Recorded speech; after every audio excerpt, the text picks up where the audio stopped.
नमस्कार. L S मराठीच्या special बुलेटिनमध्ये आपलं स्वागत आहे. पाहूयात काही वेगवान हेडलाईन्स. शिवसेना पक्ष आणि चिन्ह प्रकरणी आज सुप्रीम कोर्टात सुनावणी. सरन्यायाधीश सूर्यकांत आणि जयमाला बागची यांच्या खंडपीठासमोर होणार सुनावणी. निर्णयाकडे सगळ्यांचं लक्ष. बांकीपूरचा कौल भाजपच्या केंद्रीय नेतृत्वानं गांभीर्यानं घ्यावा. बिहारच्या हितासाठी राज्याची सत्ता चांगल्या व्यक्तीच्या हातात सोपवा. बांकीपूरमधील विजयानंतर प्रशांत किशोर यांचे भाजपला आवाहन.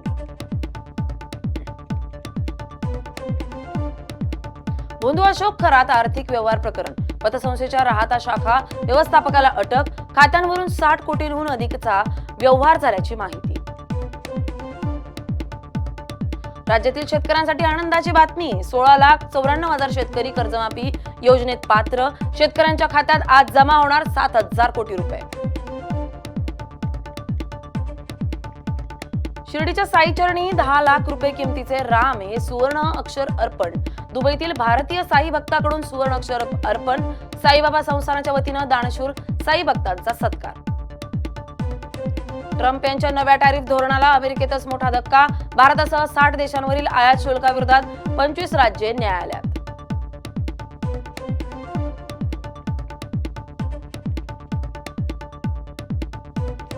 नमस्कार, मी स्नेहल चौधरी. आपण पाहत आहात एल एस मराठी. पाहूयात काही सविस्तर बातम्या. आताच्या घडीची सर्वात मोठी आणि आजची सर्वात मोठी बातमी म्हणजे शिवसेना पक्ष आणि चिन्हासंदर्भात आज सुनावणी होणार आहे. आज सुप्रीम कोर्टात सुनावणी होणार आहे. त्याच्याकडे त्या निर्णयाकडे सगळ्यांचंच लक्ष लागलंय. पक्षाचं मूळ चिन्ह धनुष्यबाण हे आपल्यालाच मिळेल अशी ठाकरेंची प्रतिक्रिया आहे. चिन्ह मिळालं नाही तर ते गोठवलं जाईल अशी ठाकरेंनी प्रतिक्रिया व्यक्त केली आहे. शिवसेनेचं धनुष्यबाण चिन्ह गोठवणार. शिवसेना पक्ष आणि चिन्हासंदर्भात आज सर्वोच्च न्यायालयात सुनावणी होणार आहे. ही सुनावणी सरन्यायाधीश सूर्यकांत, न्यायमूर्ती जयमाला बागची आणि व्ही मोहना यांच्या विशेष खंडपीठासमोर पार पडणार आहे. शिवसेना पक्ष आणि चिन्ह शिंदेच्या शिवसेनेला देण्याच्या निर्णयावरील आव्हान याचिकेवर ही सुनावणी पार पडेल. पक्षाचं मूळ चिन्ह धनुष्यबाण आपल्यालाच मिळेल. चिन्ह आपल्याला मिळालं नाही तर ते गोठवलं जाईल असं वक्तव्य उद्धव ठाकरेंनी संपर्क प्रमुखांच्या बैठकीत केलं होतं. त्यामुळे आज कोर्टात नेमकं काय होणार याकडे सगळ्यांचंच लक्ष लागलंय. शिवसेना पक्ष आणि नावासंदर्भात आज सुप्रीम कोर्टात सुनावणी होणार आहे. याआधीही सुप्रीम कोर्टात सुनावणी पार पडली होती. आज या सुनावणीत काय निकाल लागणार याची सध्या राजकीय वर्तुळात चर्चा सुरू आहे. याबद्दल अधिक माहिती जाणून घेऊयात आमचे प्रतिनिधी अमोल धर्माधिकारी यांच्याकडून. अमोल, काय सांगाल, काय निकाल लागू शकतो आणि त्याचे काय पडसाद राजकारणात उमटू शकतात? खरं तर गेल्या अनेक वर्षांपासून शिवसेना पक्ष चिन्ह हे कोणाचं यावरती सुनावणी सुप्रीम कोर्टात सुरू आहे. ठाकरे गटाकडून ही याचिका दाखल करण्यात आलेली होती आणि आज ही सुनावणी पुन्हा एकदा होत आहे. सर्वोच्च न्यायालयामध्ये आज ही सुनावणी होत असताना सरन्यायाधीश सूर्यकांत, न्यायमूर्ती जयमाला बागनी आणि व्ही मोहना यांच्या विशेष खंडपीठासमोर ही सुनावणी पार पडेल आणि प्रामुख्याने शिवसेना पक्ष आणि चिन्ह शिंदेच्या शिवसेनेला देण्याच्या निर्णयावरील आव्हान याचिकेवर ही सुनावणी अतिशय महत्वपूर्ण आहे. गेल्या अनेक वेळा ही सुनावणी झालेली आहे पण निकाल मात्र झालेला नव्हता. मागच्या सुनावणीत देखील कपिल सिब्बल जे उद्धव ठाकरे यांचे वकील आहेत त्यांनी त्यांची बाजू मांडलेली होती आणि त्यानंतर आता आज 4 ऑगस्टला पुन्हा एकदा ही सुनावणी ठेवलेली आहे. त्या दरम्यान एकनाथ शिंदे यांच्या शिवसेनेकडून सुद्धा त्यांची बाजू आहे ती सुद्धा मांडली जाणार आहे. पक्षाचं मूळ चिन्ह धनुष्यबाण हे आपल्यालाच मिळेल आणि चिन्ह आपल्याला मिळालं नाही तर ते गोठवलं जाईल असं उद्धव ठाकरे यांनी 2 दिवसापूर्वी जिल्हा प्रमुखांच्या बैठकीमध्ये म्हटलेलं होतं आणि त्यामुळे आज नेमकं सुप्रीम कोर्ट काही महत्वाची टिप्पणी याबद्दलची करणार का याकडे सुद्धा लक्ष आहे. कारण गेल्या 4 ते 4.5 वर्षांपासूनची ही सुनावणी सगळी सुरू आहे पण निकाल मात्र लागलेला नाहीये. तारीख पे तारीख सातत्याने आपल्याला यामध्ये पाहायला मिळते. उद्धव ठाकरे यांना सुद्धा विश्वास आहे की मूळ पक्ष आणि चिन्ह आणि नाव जे त्यांच्याकडे होतं ते त्यांना मिळेल आणि एकनाथ शिंदे यांना ते मिळणार नाही असा एक विश्वास उद्धव ठाकरेंना आहे. पण शेवटी सुप्रीम कोर्ट याबद्दल काय टिप्पणी करणार आहे हे पाहणं महत्वाचं असेल. आणखीन किती दिवस ही सुद्धा सुनावणी चालणार आहे याकडे सुद्धा लक्ष आहे. कारण की सातत्याने या निवडणुका होत असताना शिवसेना नाव, पक्ष आणि चिन्ह हे मात्र एकनाथ शिंदे यांच्याकडेच राहिलेलं आहे. त्यामुळे एक शेवटची अपेक्षा उद्धव ठाकरेंना आहे की आता तरी हे चिन्ह आपल्याला मिळेल किंवा ते गोठवलं जाईल. या 2 मुद्द्यांवर उद्धव ठाकरे यांना विश्वास आहे. त्यामुळे आज दिल्लीमध्ये नेमक्या काय घडामोडी घडतात याकडे सुद्धा सगळ्यांचंच लक्ष आहे. उद्धव ठाकरेंच्या मते हे चिन्ह आणि नाव त्यांच्याकडे राहिलं किंवा निकाल जो आहे त्यांच्या बाजूने लागला तर त्याचे काय पडसाद जे आहेत राजकारणात उमटतील, काय सांगाल? खरं तर असा जर निर्णय आला की उद्धव ठाकरे यांच्याकडे ते शिवसेना पक्ष नाव चिन्ह राहील तर हा खूप मोठा विजय उद्धव ठाकरेंचा असू शकतो आणि राज्याच्या राजकारणात पुन्हा एकदा भूकंप सुद्धा होऊ शकतो. पण ज्या काही घडामोडी गेल्या काही वर्षांमध्ये घडलेल्या आहेत म्हणजे निवडणूक आयोग असेल किंवा मग विधानसभेचे सभापती असतील यांनी ज्या पद्धतीने एकनाथ शिंदे यांच्या बाजूने निकाल दिलेले आहेत ते पाहता आता तरी सुप्रीम कोर्ट एकनाथ शिंदेच्याच बाजूने निकाल देणार की उद्धव ठाकरेंच्या बाजूने निकाल देणार हे पाहणं महत्वाचं असेल. हा निकाल किंवा हा निर्णय आहे तो अतिशय महत्वाचा याच्यासाठी असणार आहे की पुढील काय राजकीय घडामोडी असणार आहेत त्याच्यासाठी हा निकाल खरं तर एक दाखला म्हणून दिला जाणार आहे. आपण पाहिलं की शिवसेनेपाठोपाठ राष्ट्रवादी काँग्रेस शरद पवार यांचा पक्ष सुद्धा फुटलेला होता. तिथं सुद्धा बंड करण्यात आलेलं होतं आणि अगदी तोच निकाल राष्ट्रवादी काँग्रेस पक्षाला सुद्धा लागू होऊ शकतो. त्यामुळे सुप्रीम कोर्टाला सुद्धा याबद्दलचा निकाल देताना अतिशय महत्वपूर्ण विचार करावा लागणार आहे. आगामी काळामध्ये राजकीय पक्षांमध्ये जर अशा पद्धतीची फूट झाली तर हा दाखला त्यासाठी वापरला जाऊ शकतो आणि त्यामुळे सुप्रीम कोर्टाच्या म्हणण्यानुसार नेमकं काय निकाल दिला जातो याकडे लक्ष आहे. पण उद्धव ठाकरे यांना पुन्हा ते शिवसेना पक्ष मूळ नाव आणि चिन्ह हे सुद्धा मिळणार का याची सुद्धा उत्सुकता आहे. पण सध्या तरी आपण पाहतो की उद्धव ठाकरेंकडे त्यांचं दुसरं मशाल चिन्ह आहे, त्यांना नाव सुद्धा दुसरं देण्यात आलेलं आहे आणि मूळ शिवसेना पक्ष आणि नाव जे आहे ते सध्या एकनाथ शिंदेकडे आहे. जर हा निकाल फिरला तर मात्र उद्धव ठाकरे यांना मोठा दिलासा मिळेल आणि एकनाथ शिंदेना हा मोठा धन्यवाद अमोल दिलेल्या प्रतिक्रियेबद्दल. आता वळूयात पुढच्या बातमीकडे. भाजपच्या 35 वर्षांच्या बालेकिल्ल्याला सुरुंग. बांकीपूर पोटनिवडणुकीत प्रशांत किशोर यांचा ऐतिहासिक विजय. जनसुराजचे प्रमुख प्रशांत किशोर 19,324 मतांनी विजयानंतर प्रशांत किशोर यांचा जोरदार टोला. बांकीपूरमध्ये कमळ कोमजलंय. जनसुराजचे विधानसभेत पहिलं पाऊल पडलंय.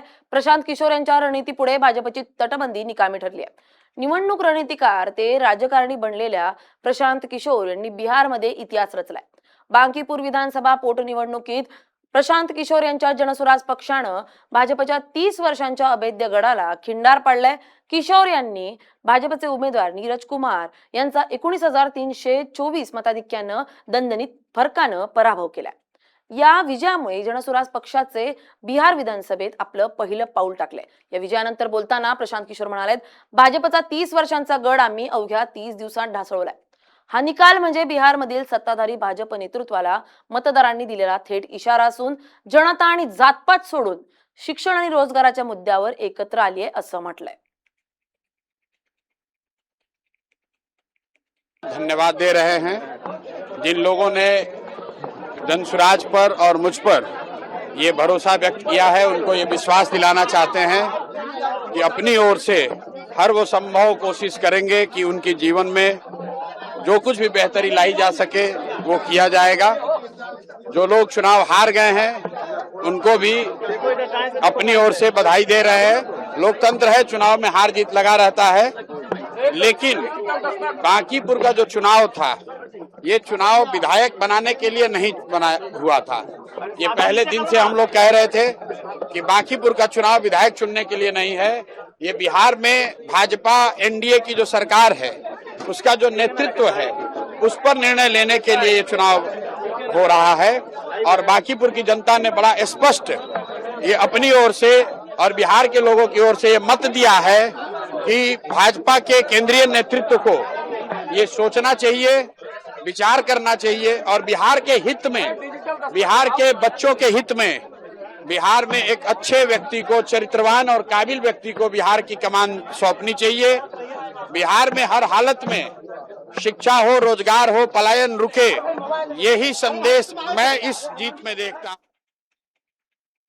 डॉक्टर नीलम गोरे यांच्याकडून धर्म स्वातंत्र्य कायद्याचं स्वागत करण्यात आलंय. बेकायदेशीर धर्मांतराला बसणार कायदेशीर चाप, सामान्य नागरिकांनी या कायद्याची माहिती करून घ्यावी असं नीलम गोरे म्हणतात. शिवसेना नेत्या नीलम गोरे यांचं आवाहन. महाराष्ट्रात बेकायदेशीर जबरदस्तीने फसवणूक, प्रलोभन किंवा दबावाद्वारे होणाऱ्या धर्मांतराला आळा घालण्यासाठी राज्य विधिमंडळानं मंजूर केलेल्या धर्मस्वातंत्र्य विधेयकाला राष्ट्रपतींची मंजुरी मिळाल्याबद्दल शिवसेना नेत्या नीलम गोरे यांनी स्वागत केलंय. धर्मस्वातंत्र्याचा घटनात्मक हक्क अबाधित ठेवत बेकायदेशीर आणि सक्तीच्या धर्मांतरणाला प्रतिबंध घालण्यासाठी हा कायदा महत्त्वाचा ठरणार आहे. सामान्य नागरिकांनी या कायद्याची माहिती करून घ्यावी आणि धर्मस्वातंत्र्याच्या हक्काचं संरक्षण करण्यासाठी त्याचा योग्य उपयोग करावा, असं आवाहनही डॉक्टर गोरे यांनी केलंय. या नुकताच महाराष्ट्र विधानसभेमध्ये जो मंजूर झालेला कायदा होता 20 क्रमांकाचा, ज्याच्यानुसार बेकायदेशीर धर्मांतर, त्याचबरोबर लालूच, जबरदस्ती याच्यामुळे झालेलं धर्मांतर, थोडक्यात विचारांनी, जाणीवेतून, वैचारिक धार्मिक श्रद्धेच्या परिवर्तनेतून झालेलं धर्मांतर न करता वेगवेगळ्या प्रकारांनी लोकांचं पाणी बाटवणं, पाव बाटवणं, त्यांचं अन्न बाटवणं, दबाव आणणं, ब्लॅकमेलिंग करणं, अशा गोष्टींमुळे जर का धर्मांतर झालं असेल तर या संदर्भामध्ये सामान्य जनतेच्या हिताचं रक्षण करण्यासाठी धर्मस्वातंत्र्य विधेयक हे मंजूर करण्यात आलं होतं. धर्मस्वातंत्र्याच्या हक्काचं रक्षण करणं आणि बेकायदेशीर धर्मांतराला विरोध करणं, या जे विधेयक नुकतंच राष्ट्रपती महोदयांनी त्याच्यावर शिक्कामोर्तब केलेलं आहे, त्याला मान्यता दिलेली आहे. शिवसेनेची नेता आणि त्याचबरोबर विधान परिषदेची सदस्य आणि स्त्रियांच्या चळवळीतली एक कार्यकर्ती या नात्याने मी त्याचं मनपूर्वक स्वागत करते. नितेश राणे आपली प्रतिक्रिया देताना म्हणतात, जरांगे पाटलांसोबत सरकारचा उत्तम संवाद झालेला आहे, असं नितेश राणे म्हणतात. प्रश्नासाठी आम्ही एकत्र बसून आणि मार्ग काढू, असं नितेश राणे यांचं वक्तव्य आहे. आम्ही पण मराठा समाजाचेच आहोत, नितेश राणे यांचं वक्तव्य. महायुतीमध्येच मराठा समाजाला न्याय मिळालाय. मला असं वाटतं की मनोज जरांगे पाटीलजींचे आमच्या सगळ्यांचा अतिशय उत्तम संवाद आहे. त्यांच्या मनात असलेले प्रत्येक प्रश्न, त्यांना कुठेही अगर उशीर झालेला वाटत असेल तर आम्ही निश्चित पद्धतीने त्यांच्याबरोबर बसू, मार्ग काढू. शेवटी तेही समाजाचं नेतृत्व, त्या समाजासाठी प्रश्न सोडवायला प्रयत्न करतायत. आम्हीही मराठा समाजाचे आहोत. आम्हालाही वाटतं की जे काय आमची मुलं मुली आहेत त्यांचे प्रश्न सुटले पाहिजेत. प्रशासनामध्ये काही 1-2 विषय राहून जातात, जे त्यांच्या मागण्या असतील. आम्ही निश्चित पद्धतीने जरांगे पाटलांबरोबर बसून मार्ग काढण्याच्या दृष्टिकोनातून निश्चित पद्धतीने काम करू. शेवटी ह्या राज्यामध्ये जे आदरणीय आमचे मुख्यमंत्री आहेत, त्यांच्याच कालावधीमध्ये सर्वात जास्त मराठा समाजाला न्याय मिळालेला आहे, सर्वात जास्त त्यांचे प्रश्न सुटलेले आहेत. म्हणून मला विश्वास आहे मनोज जरांगे पाटलांचे जे काही विषय असतील त्यांनी बिलकुल अस्वस्थ होऊ नये. त्यांना न्याय देण्याचं काम आमचा देवाभाऊ. वळूयात पुढच्या बातमीकडे. पुढची बातमी आहे गडचिरोलीतून. गडचिरोलीच्या घनदाट जंगलातून मिळणाऱ्या जंगली अळंबीला सध्या अक्षरशः सोन्याचं मोल आलंय. यंदा उत्पादन घटल्यानं या अळंबीचे दर थेट मटणापेक्षाही जास्त झालेत. काही बाजारपेठांमध्ये ही जंगली अळंबी तब्बल 1000 ते 1200 रुपये प्रति किलो दरानं विकली जात असून एवढा दर असतानाही ग्राहकांची गर्दी कायमच आहे. यावरती आमचे प्रतिनिधी महेश गुंडेटीवार यांनी स्पेशल रिपोर्ट केलाय, पाहूयात. गडचिरोली जिल्हा हा हिरवगार जंगलासाठी प्रसिद्ध आहे. याच जंगलात मोठ्या प्रमाणात रानभाज्या मिळतात. सध्या ऑगस्ट महिना सुरू आहे. या महिन्यात मशरूम मोठ्या प्रमाणात या जंगल भागात आढळतात. आदिवासी बांधव भल्या सकाळीस जंगलात जाऊन मशरूम गोळा करतात, ज्याला आपण अळंबी असं म्हणतो, आणि मार्केटमध्ये येऊन ते विकतात आणि या माध्यमातून कुठेतरी त्यांचा उदरनिर्वाहाचा प्रश्न मिटल्याचा दिसून येत आहे. विशेष म्हणजे पौष्टिक आहार असल्याने त्याची मागणी देखील मोठ्या प्रमाणात आहे. आपल्यासोबत काही आदिवासी भगिनी आहेत जे रस्त्यावर येऊन हे मशरूम विकत आहेत. त्यांच्यासोबत आपण चर्चा करून कशाप्रकारे त्यांना हा त्रास होतो, जंगलात कधी जातात आणि कशाप्रकारे मशरूम गोळा करून ते विकतात, आपण विचारूया. ताई, काय सांगाल, तुम्ही किती वाजता जातात जंगलात, कशाप्रकारे मशरूम गोळा करता? 4 वाजता भाऊ. 4 वाजता जाऊन मशरूम अंधारात डुंबरामध्ये निघतात, गोळा करतो ना 4 वाजता जाऊन. जंगलात मग इतर हिंस्र प्राणी असतात, साप, विंचूची तुम्हाला भीती वाटत नाही का? वाटते भाऊ. साप विंचू सोडा, अस्वल वगैरे, वाघ वगैरे सगळंच भेटतात, त्यांचे पंजे वगैरे दिसतात. भीती तर वाटते, पण जातो ना तर जंगलात. किती रुपये कशाप्रकारे विकून राहिले, कशी मागणी आहे इथे? 150-200 रुपये पाव आहे, 800-900 1000पर्यंत किलो, तशा प्रकारे जाते हे.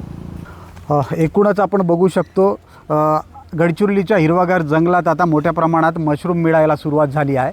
या माध्यमातून आदिवासी बांधवांना रोजगाराची संधी मिळाली आणि उदरनिर्वाहाचा प्रश्न देखील मिटल्याचे दिसून येत आहे.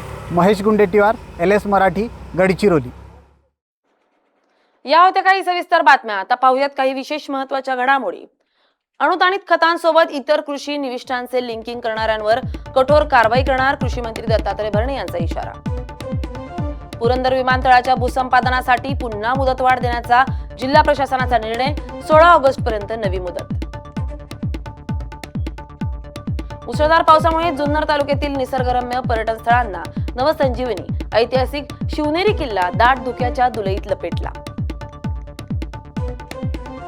दिशाच्या मृत्यूनंतर तिच्या वडिलांकडून आक्षेप व्यक्त केल्यानंतर गुन्हा का दाखल केला नाही, मुंबई हायकोर्टाचा सवाल. पंढरपूर विशेष बस सेवेतून एसटीला 1,76,00,000 उत्पन्न. अमरावती विभागातून 39,000 अधिक वारकऱ्यांचा प्रवास. नाशिक जिल्ह्यात 91% खरीप पेरणी पूर्ण. 5,84,000 हेक्टर क्षेत्रावर खरीप लागवड पूर्ण. उशिरा मान्सूनमुळे खरीप हंगाम महिनाभर लांबण्याची शक्यता. कोल्हापूरच्या कोपेश्वर मंदिर निधी खर्चाचा सविस्तर अहवाल सादर करा. कोल्हापूर सर्किट बेंचचे आदेश. 44 कोटी निधी गेला कुठे, प्रशासनाला बेंचचे सवाल. कोल्हापूर महापालिकेवर दरमहा 30 लाखांचा अतिरिक्त बोजा. जलसंपत्ती प्राधिकरणाच्या नव्या दरांचा फटका. धाराशिवच्या वाशीमध्ये 2 गटात तुफान राडा. गाड्यांचे मोठ्या प्रमाणात नुकसान. परिसरात पोलिसांचा तगडा बंदोबस्त असून कर्फ्यू लागू. पुण्याच्या दौंडमध्ये बंधारावरून एक व्यक्ती वाहून गेला. घटना कॅमेऱ्यात कैद. व्यक्तीचा शोध घेण्याचं काम सुरू. पुण्यातील जुना आरटीओ चौक ते नायडू हॉस्पिटल रस्त्यावर मोठ्या प्रमाणात चिखल. जवळपास 10 ते 15 वाहनांचा अपघात. प्रवास करताना काळजी घेण्याचं आवाहन. या होत्या काही महत्त्वाच्या घडामोडी. पाहत रहा LS मराठी, सत्याची नवी दिशा.